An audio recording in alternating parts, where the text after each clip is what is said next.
Fellow Tarnished, it's that time of the month again. We've recently finished Elden Ring and are finally ready to rejoin society, to crawl out of our gaming dens and see what the industry has been up to this last month. Like this news of an It Takes Two movie potentially starring Dwayne "The Rock" Johnson. Yeah, that's interesting. You know, maybe they'll cast Chris Pratt as that talking book. I mean, he's so cool. Alas, we're here to talk about games. If you're looking for the latest news in co-op gaming, you're in luck, as the Co-op Monthly is your #1 source for the best games released this month, games coming out next month, and any big co-op announcements in between. So why don't you get us started, my dude? While April looked to be a dry one when we covered it last time, remember that joke, it turns out co-op games just never stop coming, and that's mostly thanks to a few DLC drops that'll keep us busy. Now let's get to it. LEGO Star Wars The Skywalker Saga launched and, unsurprisingly, won all of our Star Wars loving hearts. It's basically everything we ever wanted out of a true LEGO gaming sequel, coming in at a strong 82 on OpenCritic with many outlets praising its depth and detail. I'm also playing it right now with my wife. We've finished the first 2 movies in the prequel and are really enjoying ourselves. Eventually we'll get a review out in the months to come. For now, I'll say it's impressive that they have made the entire game accessible in co-op, although you sometimes notice the cracks. It's clearly a game originally intended as a single-player experience, but more on that to come later. Outbreak Contagious Memories is one of those games we covered for the sake of saying we covered it in the monthly last month, but knowing it might not end up going so well. So with that, I have to tell you that it has received only 2 reviews, PlayStation Universe giving it a 2 out of 10, and Hey Poor Player giving it a 1.5 out of 10. I particularly like PlayStation Universe's summary. Dead Drop Studios wants you to believe that all the horrible design decisions were done on purpose. Sadly, it's impossible to actually believe that someone can make something this horrible in hopes of entertaining anyone. And mic drop. Keeping the bad news rolling, House of the Dead Remake looks to have not had the best comeback story we've ever seen in the gaming realm. Sitting at a weak 63 on OpenCritic, most critics seem to call out its performance issues and janky controls.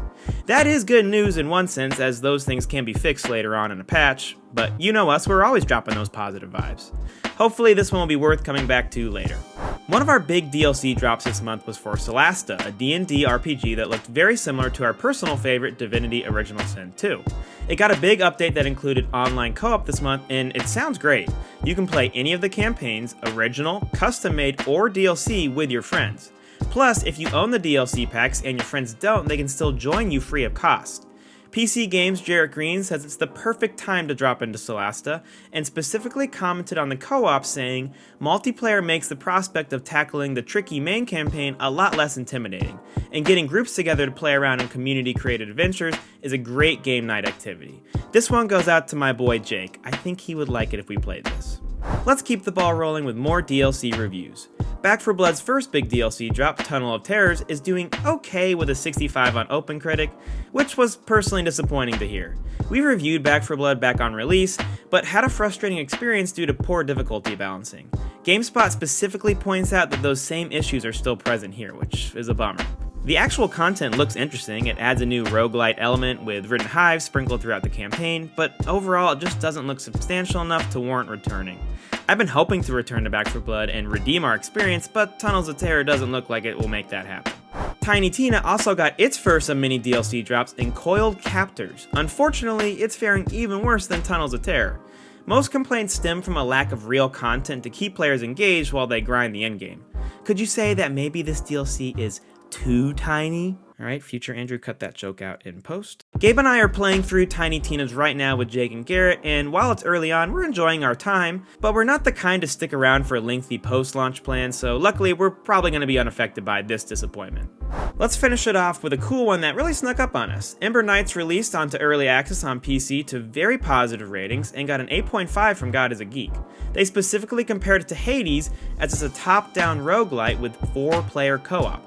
I mean, co-op Hades sounds kinda awesome, I don't know about you guys.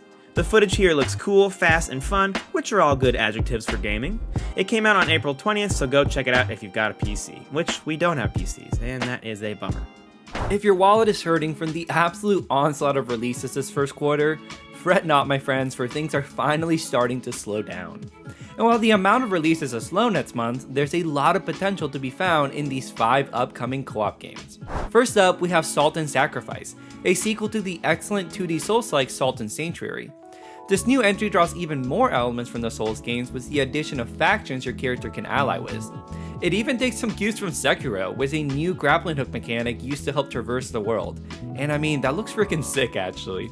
As avid Souls fans, this looks right up our alley, even if the online co-op looks to be just as complicated as the series it's inspired by. Honestly, I'm sad Andrew and I slept on the original, but we're not missing the train this time when Salt and Sacrifice lands on May 10th, available on PC and PlayStation consoles. If Souls-likes aren't your thing though, We Were Here Forever is launching that same day on May 10th for PC, Xbox, and PlayStation consoles. The fourth game in the long-running co-op puzzle series sees you and your friend trapped in the realm of Castle Rock. In order to escape, you'll have to solve various cooperative puzzles that typically split the players up and require a ton of communication.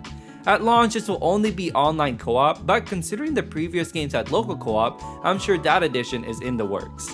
This series has been recommended to us a ton, so we ended up buying the previous games in anticipation of this title. We'll definitely be getting to it sometime this year, so stay tuned. Switching gears for something more tactical is Cantata, I don't know. This is a sci-fi turn-based strategy game that can be played in both online and local co-op. It looks to blend the combat of a game like Advance Wars with the base building mechanics you'd find in something like Factorio. It has an amazing art style and soundtrack that's very much my cup of tea. This is launching onto early access on Steam on May 12. They haven't talked too much about the multiplayer, so it remains to be seen how cooperative it will be, but still, this is one to definitely keep an eye on. Out on Friday the 13th this month is Evil Dead the game. Good marketing, guys. If you've played Dead by Daylight or the Friday the 13th game, this will look pretty familiar. The gist here is having 4 players work together in online co-op to accomplish tasks while being hunted by a 5th player who plays like an evil game master role. We've thought about playing a game like this before, but Evil Dead has really piqued our interest. For one, the player classes look more varied than similar titles, and the different challenges you have to accomplish seem to require a lot more cooperation, which is what we're all about here. We'll see if our hunch is right when Evil Dead the game launches on every platform on May 13th. Rounding out next month's upcoming releases is Dolmen, a Souls-like 3-player online co-op with a slick sci-fi coat of paint. This is set in a futuristic sci-fi universe full of cosmic horror elements, which you know I love that.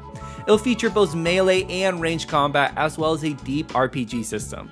We're pretty stoked for this one, hoping it has a ton of build diversity, but of course we won't know for sure until it hits the online shelves on May 20th, out on every platform save for the Nintendo Switch.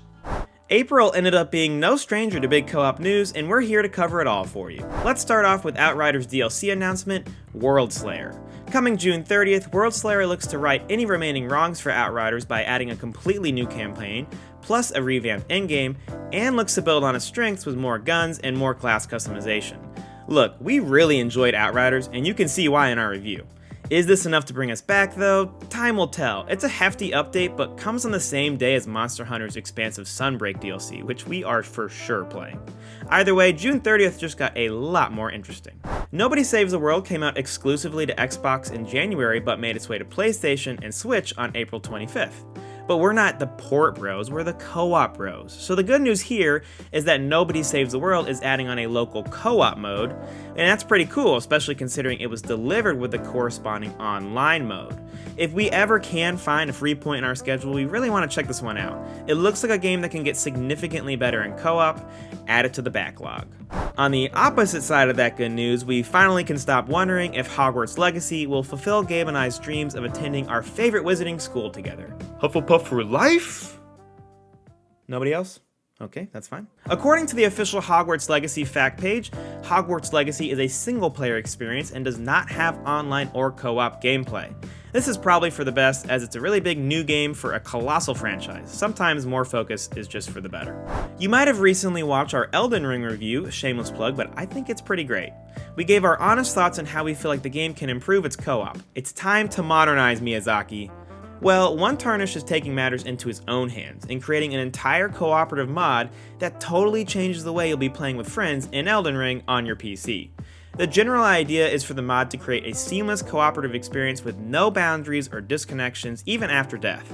Imagine sitting around a Grace making your customizations together. I know, crazy, right? There's a whole lot to this that you can read about in the link in our description, but it's super cool and a really good example of how much this community cares about co-op. We're not the only ones, Miyazaki. I am very glad to finally have to stop reporting delays on this every time we make a co-op monthly. That's right, people, Halo Infinite's co-op campaign is finally getting released in August. Halo's developers, 343, released this image that shows that the network co-op is targeted for August, with a local campaign co-op expected at a later date. Now, we have to be careful here because we easily could get duped, but man, Gabe and I have waited almost a year by the time this releases to play Halo. So please do not screw this up, 343. Now let's hear about some Gabe announcements. Lots to look forward to in this month's announcements, with the first being Hyper Light Breaker, the surprise follow-up to the now 6-year-old cult classic Hyper Light Drifter. That alone is an amazing announcement, but it's not all. The game will feature online co-op, which is huge and has us super stoked for this. No word on how many players or what the co-op will look like exactly. All we do know is Hyper Light Breaker will be launching onto Steam Early Access in spring of next year, and we're ready for it. Next up, we have Fueled Up, the latest entry in the puzzle co-op genre. Like Overcooked, Tools Up, and Moving Out, this game has you working together or screaming at 3 of your friends in online or local co-op. In this case, you'll be fixing spaceships with your crew while racing against the clock and a giant octopus that wants to eat you. Sounds like our kind of game. It should be out sometime this year, available on PC, Xbox, and PlayStation consoles. Okay, so this next one is a game I'm pretty excited about, an indie FPS called Sentry. Equal parts action shooter and tower defense game, and you can play it in 2-player online co-op. Let's go. What piqued my interest in this game, other than its lo-fi art style, is its tactical elements. You have an arsenal of defense tools up your sleeve, like barricades and traps and turrets. Not only that, but the alien threat will not only come from one entry point, but will attack various points of your ship. This has you deciding with your friend whether to let one part of the ship fall so you can mount a better defense elsewhere. That sounds super fun in co-op, and it's definitely one we'll be keeping an eye out when it launches sometime next year. Announced at PAX East this month, Relic Hunters is a free-to-play co-op shooter you can play with up to 3 friends in online co-op. We typically stay away from free-to-play games. Nothing in life is free, kids. You're always paying for it somehow. Sorry about that. But this game actually looks really good.